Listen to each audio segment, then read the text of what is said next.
ओम शांति।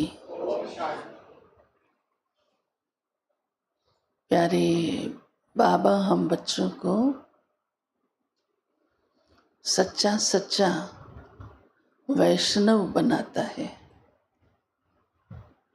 वैष्णव अपने को कहने वाले और भी दुनिया में बहुत लोग हैं जो विष्णुवंशी मानते हैं स्वयं को,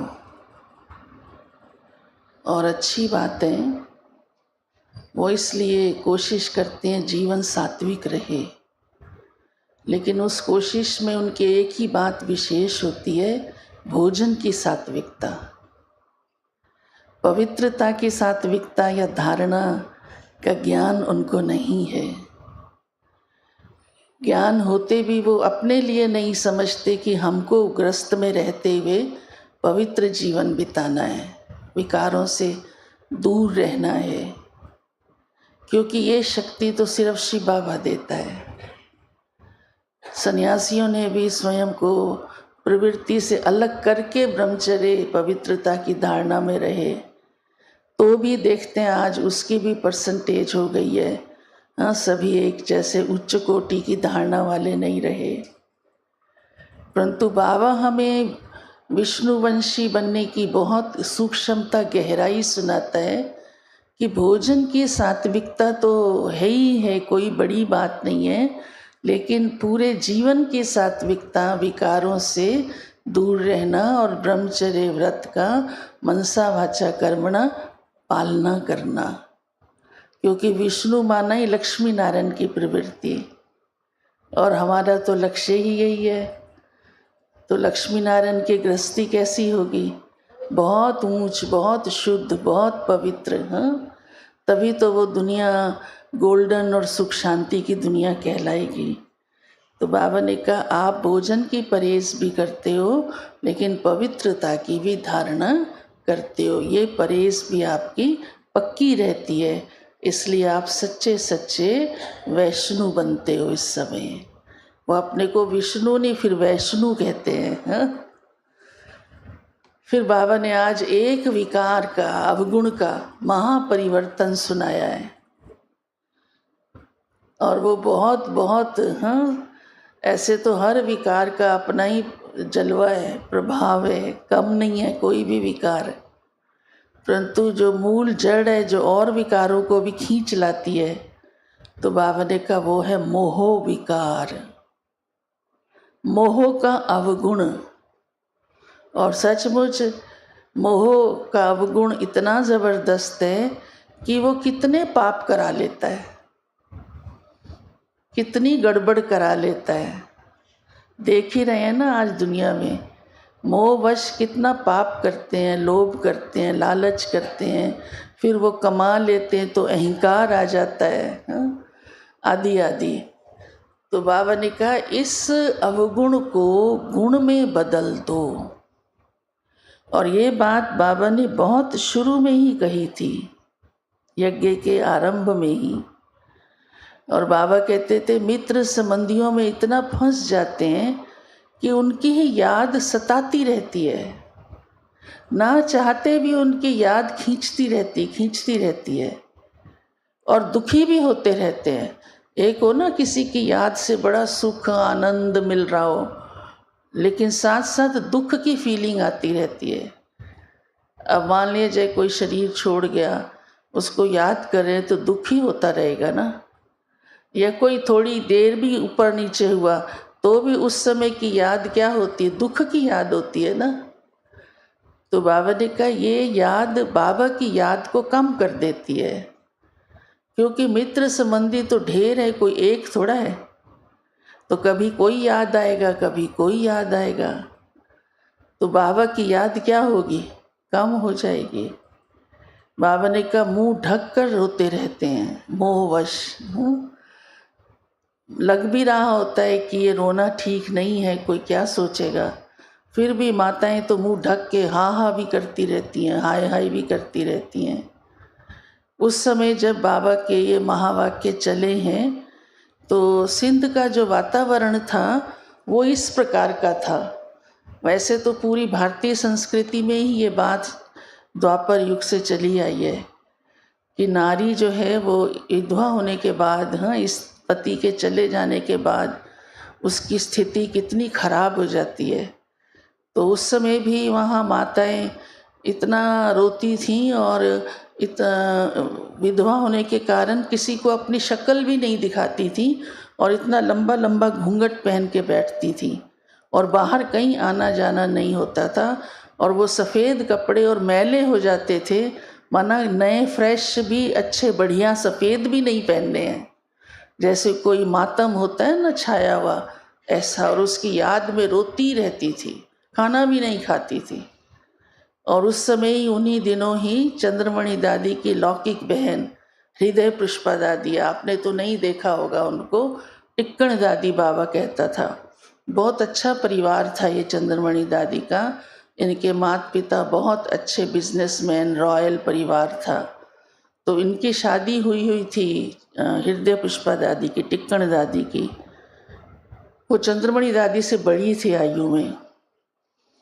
तो पति ने शरीर छोड़ दिया, अब वो घर से बाहर ही ना निकले, रोए रोए।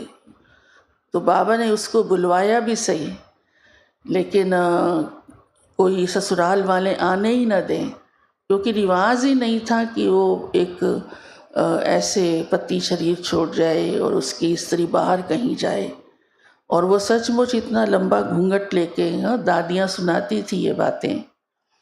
तो बाबा के पास भी उनकी एक एक बात पहुंचती थी और सिंध के सारे रीति रिवाज तो बाबा जानते ही थे अच्छी तरह से। तो इस बात को लेकर भी बाबा ने मुरली में कई बार जिक्र किया कि देखो माताओं की हालत क्या बना दी है, कितनी खराब बना दी है। तो बाबा जो है वो माताओं को अपनाता है और ही उनको अपना गुरु बनाता है। तो बहुत बातें बाबा ने इस बारे में कही हुई हैं मुरली में। फिर सचमुच धीरे धीरे जब थोड़े दिन बीत गए तो दादी टिक्कण को बाबा के पास लेके आए। तो बाबा ने तो इतना नशा चढ़ा दिया कि तुमको तो मैं विश्व की महारानी बनाने आया हूँ, तुम कहाँ मिट्टी के चोले में मिट्टी की धरती पे बैठी हुई हो। तो वो तो सचमुच उसकी आत्मा जाग गई। भाग्य होता है, तकदीर होती है, तो मनुष्य महसूस कर लेता है और अपना परिवर्तन कर लेता है। और वो बाबा की बच्ची बन गई और इतनी ज़बरदस्त सेवा की उन्होंने। 14 वर्ष भट्ठी के बाद जब भारत आए तो बाबा ने उनको कर्नाटक भेज दिया, हाँ, जहाँ कोई भी भाषा उनको, ना उनको कन्नड़ ना उनको इंग्लिश, एक शब्द भी नहीं आता था। और इतना कर्नाटक की सेवा बढ़ी, ये तो लंबा इतिहास है। मम्मा भी जाती थी बहुत बार, क्योंकि वहाँ काफ़ी भाई बहनों की सेवा हो गई थी। तो हृदय पुष्पा दादी एक ही बात पढ़ाती थी, आई, मी और यू, शिव बाबा, बस ऐसे कहती थी। और इतनी तपस्या की थी, इतना त्याग था, वैराग्य था दादी टिक्कण के हृदय में, वो दिखाई देता था। हमने खुद उनसे काफ़ी पालना भी ली और जोरी गार्डन भी हम छोटे छोटे होते थे। तो उनकी वाणी से ही लगता था कि अंदर आत्मा बहुत डिटैच है, जैसे दुनिया की सच्चाई को अच्छी तरह से कोई अनुभव कर लेता है कि ये संसार कैसा है।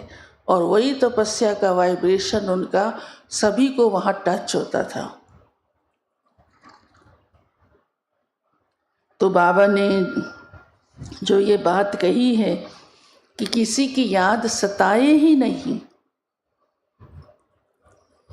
तो हमें वही उस समय का वो दृश्य, टिक्कण दादी का बताया हुआ सब कुछ सामने आ गया। और बाबा ने एक एक को इतना मजबूत बना दिया, पक्का बना दिया, शिव शक्ति बना दिया। चाहे वो कुमारी हो, चाहे वो माता हो, चाहे वो भाई हो, जो भी है। तो बाबा ने कहा कि ये विकार, मोह का, मित्र संबंधियों को याद करने का, उनसे बातें करने का, ये बहुत खराब है, गिराने वाला है, कमज़ोर करने वाला है। आप कभी भी देखो, जब मोहवश स्थिति होती है ना, आप कभी भी अपने को शक्तिशाली अनुभव नहीं कर सकते, जकड़ा हुआ महसूस करेंगे रस्सियों में। तो बाबा आज कहते हैं कि ये गुण में बदल दो।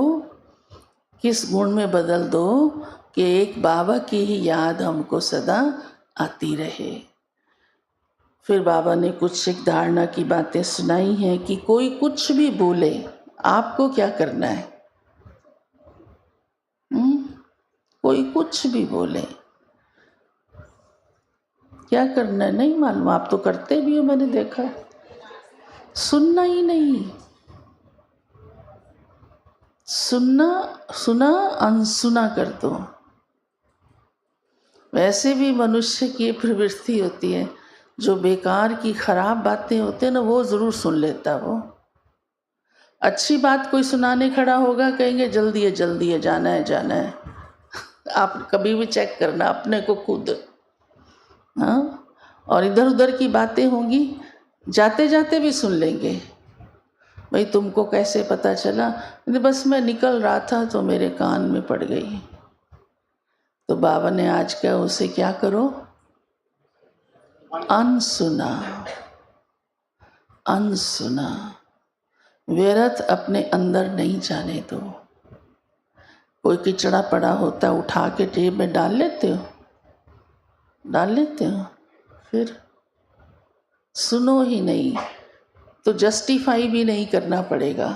सुना ही नहीं तो सोचना ही नहीं कि ये क्या है, कैसा है, कौन राइट कौन रॉन्ग, इस चक्कर में ही जाने की ज़रूरत नहीं। तो न टाइम वेस्ट होगा, ना एनर्जी वेस्ट होगी। और सुनना क्या, एक बाप से सुनना है। और भी कई धारणा की बातें बाबा ने सुनाई है। लड़ना झगड़ना नहीं है। हाँ, कईयों की आदत होती है छोटी छोटी बात पे बहुत ऊंचा ऊंचा बोल के झगड़ा करेंगे। लौकिक संसार में भी जैसे दुनिया वाले करते हैं, कई तो लौकिक संसार में भी अच्छे घरों के लोग नहीं करते ऐसे। और बाबा के बच्चे ज़ोर ज़ोर से बोलें और गंदगी बोलें, हाँ, खराब बातें बोलें और झगड़ा करें या तू मैं करें, हाँ, या जो भी कुछ, संस्कार तो भिन्न भिन्न होते हैं ना। तो बाबा ने आज कहा है ऐसा बिल्कुल भी नहीं करना है। सदा मुस्कुराते रहना है, सदा मुस्कुराते रहना है। और मुस्कुराहट भी व्यंग वाली नहीं। कई फिर मुस्कुराते ना तो दूसरा व्यक्ति और डिस्टर्ब हो जाता है, कहते हैं ये कैसे देखती है। वो मुस्कुराहट होती है, व्यंग होता है, व्यंग, उसका भी खाता बनता है। तो क्यों बाबा हमें इन्हें छोटी छोटी बातों की भी शिक्षा देता है? क्योंकि आत्मा को क्या बना रहा है बाबा ना, कितना ऊंचा बना रहा है, दैवी गुणों से संपन्न। तो बाबा कहते हैं अपनी झोली को ज्ञान रत्नों से भरपूर करो, और बातों से नहीं। झोली में किचड़ा नहीं पड़ा रहे, ज्ञान रत्न सदा भरे रहें और वही सभी को दो। कोई कुछ सुनाता भी है, हम तो एक बात कहते हैं, अच्छा ये बताओ बाबा क्या कहता है? चलो वो राइट है रॉन्ग है वो तो बाद की बात है, तुम जो सुना रहे हो बाबा क्या कहता है? कहते बाबा तो ये सब नहीं कहता। मैंने कहा बस फिर तो समझ लो, हमको तो उस राह को पकड़ना है ना जो बाबा कहता है। बाबा कहता है कि सुनो, नहीं ना।